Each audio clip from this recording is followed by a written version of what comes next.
Etepu, Assalamu alaikum, Namaste, Haru Nefer. This is Qesankh Keperu with another video for you. And in this video, I want to talk about why an oracle is so important, or why oracles are important. But before I do that, I want you to hit the like button on this video. If this is your first time to my channel, welcome. Hit the subscribe button to get notifications on when I go live and when I upload recorded videos. Also, if you want to know more about my spiritual teachings, you can download a free ebook by simply going to the links below, click on the link, and download the ebook and start reading it right away. However, if you want even more spiritual knowledge, you can follow that rabbit down the rabbit hole by becoming a Patreon supporter. You'll get exclusive access to instructional content.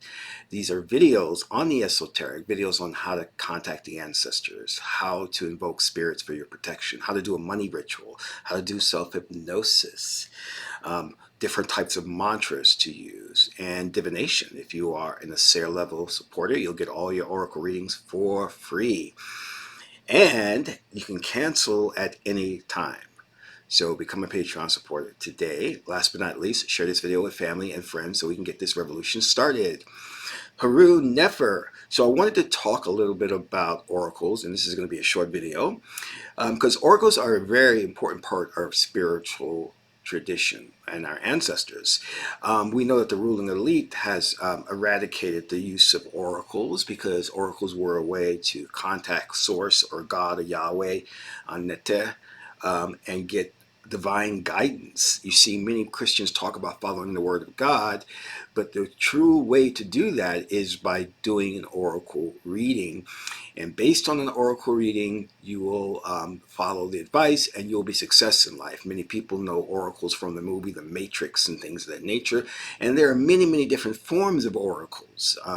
One of the ones that we primarily use, it comes from the Chinese culture, the I-ching, which means Book of Changes, and it was put together by individuals like Lao Tse, Confucius, and there's a lot of mystique surrounding its original creation. We know it was created it was inspired from watching tortoises on the back of their shells, and they put this system together that's based on the DNA system.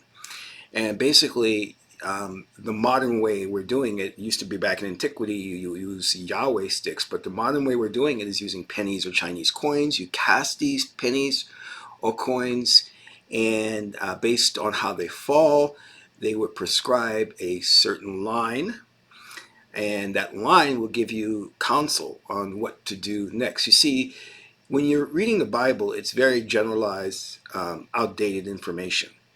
But the I Ching gives you, as an oracle, specific advice for your specific situation. So you don't have to worry about generalized information or psalms to remember. It's always going to be specific. In fact, there are what we call 64 hexagrams, and which in each hexagram there are 6 lines, and each line has some advice. And depending upon your question, the oracle will prescribe a particular advice for you. And what I wanted to do is really recommend some I-ching books. The most popular when the I-ching was brought here to the West is by William Baines. They did the first English translation, I believe, and it's the most popular. And you can see here is the William Baines version, and it's a very, very really in-depth system that was created way back when. And we should keep in mind that the original Chinese people were called the Nak people, and they were dark skinned. Just like we understand that a lot of the martial arts systems came out of Africa and were adapted by the Chinese and Japanese systems. But a lot of history, they keep these things from you. But what I wanted to point out was not just about the oracle system itself and how important it is.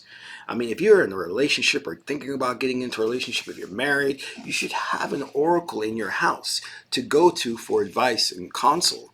That's very important. In antiquity, we go to a priest or priestess, and they would consult an oracle and give us the advice and on how to live. It's so important that we have that communication directly with God. And again, the oracle is not per se this book, but it is a means in which it is a proxy to God. and God is communicating to you. And you can ask the oracle, are you God? Is that who is talking to me right now? And it will respond. I asked the oracle, I know you're God. Do you love me? And the oracle said, with all of my heart. So God was responding in that way. But what I wanted to point out was two books in particular that I thought were phenomenal. Again, this is the William Baines version. But here's a book called Secrets of the I-Ching. And what this does is it takes the I-Ching and it translates it into Bible verses. And this is like so phenomenal. I mean, the person who sat down, the author is Murphy, Joseph Murphy, and he actually took the time to take all of the Chinese wisdom and put it into Bible verses. So if you are a student of the Bible, if you're a Christian, if you study the Bible, by using this, you can actually get information and wisdom through the form of a Bible verse. So I thought that was just awesome, something to think about if you're looking to work with an oracle, but you are still tied to the Bible. Another good book, and this is a really great book, is called the Pocket I-Ching. And this is just like this is a hardcover version. This is just a pocket version. And the reason why I like this is focuses more on the fortune telling aspect of the I Ching. Whereas you can ask a question like, will I make money in this investment, or will a woman respond to me and we fall in love? Will I get the job? Will I win on this exam? What's the weather going to be like tomorrow? So this is more of a fortune-telling perspective, and it works really well. I've used this for a number of years. So check this out. Like it'll say, you can go under marriage, love, family, children, loans, business, and it really covers everything for you. And again, it's called the Pocket I-Ching. It's really small. You can carry it around with you, and this is the hardcover of the versions.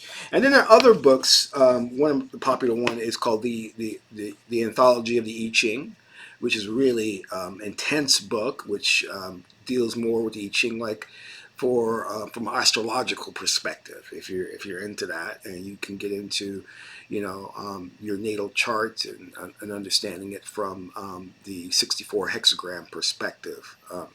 So that's a good thing to do. But anyhow, in the crunch, I've actually used this one, carrying it around with me. But there are also I-Ching apps that you can get for your iPhone, or they're the apps that will help you. I recommend using the coin system, but the app itself it's not bad, and you can use it in a pinch. Don't rely too much upon it. And here's what it looks like, where you're casting 3 coins to get an answer. And here I got like the 50x hexagram, and you'll see it there. That's the app itself. And see, and it's based on these 3 coins. And as you cast the coins, oh sorry, let me go back to this. As you cast these coins, see, it's all virtual. It creates what we call as a line, and you have to create 6 lines. And these 6 lines each have specific advice. Okay, and then when it's completed, it gives you the hexagram with the interpretation. There we go. And it says, contemplating 20th hexagram into 53. And the advice is the 3rd line. In order to make the correct decisions in your life, you must gain objective self-knowledge. This is not accomplished by exploring your own dreams, attitudes, and opinions. These are useless in self-examination. Instead, contemplate your effect upon the world around you. There you will find yourself. Awesome. And remember, this is specific advice for me and no one else. So we get around all that generalization that comes from the Bible, the Quran, the Torah, and we get right to specifically talking with God. And what you'll find is, if you do more readings and what I call is having a conversation with God, you'll see that someone's talking back to you, and that is Source. So I want to thank you for tuning in today, and go out and pick up these I-Ching books and start working with the I-Ching. There are even simpler books out there that can get you started within like 10 minutes. Okay, this is Qesankh Keperu, son of Ma'at and Tahuti. Ma'at is the beautiful goddess Hedaru. Until my next video, Amin Ra.